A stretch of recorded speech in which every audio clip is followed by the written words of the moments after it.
নবদ্বীপের বিজেপি প্রার্থীর গাড়িতে হামলায় আহত গাড়ি চালক। নবদ্বীপের গুমটি এলাকার ঘটনা। ডাসের সময় এই জায়গাতেই হয়েছিল সুকান্ত মজুমদারের কনভয় হামলা। আর আজ সেখানে প্রচার করতে গিয়ে হামলার মুখে পড়ল বিজেপি প্রার্থী শ্রুতি শেখর গোস্বামী।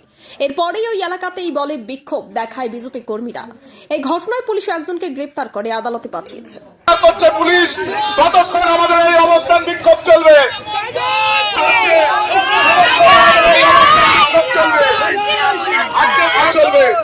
সকল কার্যকর্তাকে অনুরোধ করবো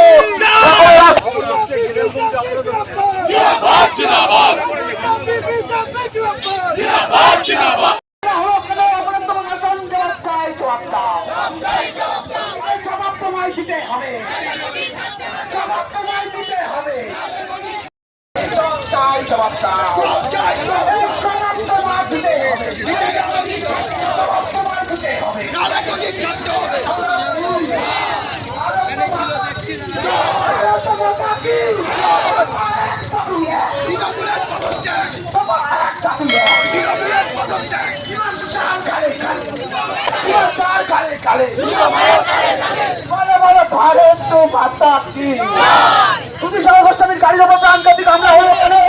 তৃণমূল কংগ্রেস জবাব চাই, জবাব দাও। হামলা হয়েছে আমার গাড়ির ড্রাইভারের উপর।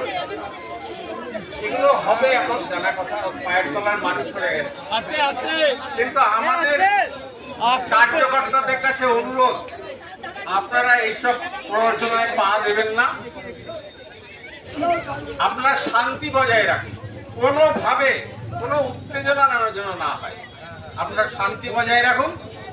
শান্তিতে আমরা চাইছেই এটা যে একটা উত্তেজনা হোক, একটা মারধর হোক।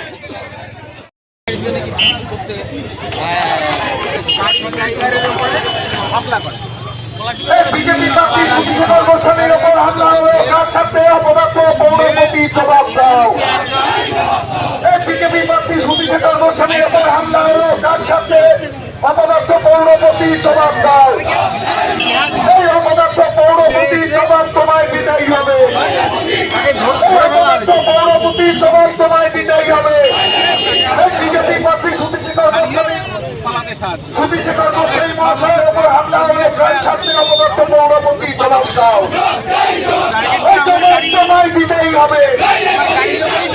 এই অবিলম্বে দুষ্কৃতীদের কি মনে করছেন কারা করতে পারে এটা? এর সাথে কারা জড়িত থাকতে পারে? অবশ্যই রাজনৈতিক, নাহলে আমার গাড়ির উপর এটা হবে কেন? অবশ্যই আমার মাটি সরে গেছে, বুঝতে পারছি।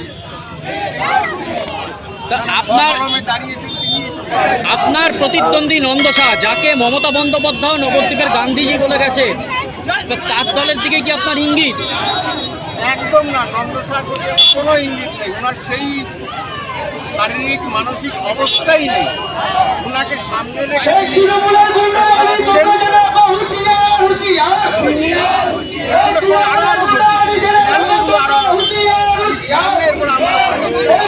তার মানে কি আপনার উপরে হামলার আশঙ্কা করছেন?